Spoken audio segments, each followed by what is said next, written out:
दक्षिण मध्य मुंबईमध्ये 51.88% मतदान झालंय। या मतदारसंघात कोणत्या मुद्द्यांना हात घालण्यात आला, सर्वसामान्यांच्या कोणत्या मुद्द्याकडे दुर्लक्ष झालं, कुणाचं पारडं जड, याबाबत इथे राहणारे पत्रकार, सामाजिक कार्यकर्ते आणि सर्वसामान्य मतदार यांना नेमकं काय वाटतं याबद्दल चर्चा केली आहे प्रतिनिधी सुशांत सावंत यांनी। आपण जर बघितलं असेल तर काल मतदान केंद्रावर देखील आपल्याला गोंधळ पाहायला मिळाला, अनेक ठिकाणी रांगाच्या रांगा पाहायला मिळाल्या। याचा फटका कुठे बसतोय असं वाटतंय का दोन्ही उमेदवार?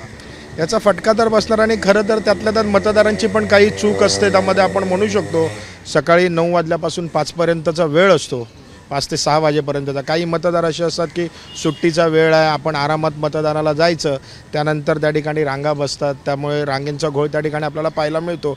जर प्रत्येक मतदाराने आपापली जबाबदारी समजून योग्य वेळेत जर मतदानाला गेलं तर हा गोंधळ होणार नाही असं तरी आम्हाला वाटतंय। मतदान प्रक्रिया तर स्लो झाली, पण माझं म्हणणं आहे की मे महिन्यात निवडणुकाचा जो 20 तारीख ठेवली आहे ती एप्रिलच्या शेवटच्या आठवड्यात असती तर जास्त मतदान वाढलं असतं, एवढं तर मला नक्की वाटते। मला तसंच मित्रांनी सांगितल्याप्रमाणे तेच वाटतं। निवडणुकीची सुरुवात सकाळी 7 वाजल्यापासून आपण मतदानाला सुरुवात करतो। लोकांनी पण दिरंगाई केली का? कारण की सकाळी आम्ही गर्जना संघटनेतर्फे आमच्या 7 ते 9, 10, 11पर्यंत भरपूर 85च्या जास्त वय असणाऱ्या नागरिकांना किंवा ते दिव्यांग आहेत अशा लोकांना आम्ही सहकार्य केलं होतं।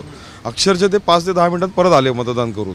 हा आलेला माझा स्वतःचा अनुभव आहे आणि ज्यांना आम्ही मदत केली होती त्या ज्येष्ठ नागरिकांनी आम्हाला फोन करून आभार मानले की एकदम चांगली व्यवस्था होती, सगळं नीट झालं। तिकडे व्हीलचेअर होत्या, त्यांना पोलीस मदत करायला होते, गेले 2 मिनिटात परत बाहेर आले आणि 9:15 वाजता आपल्या घरी पोहोचलेले होते।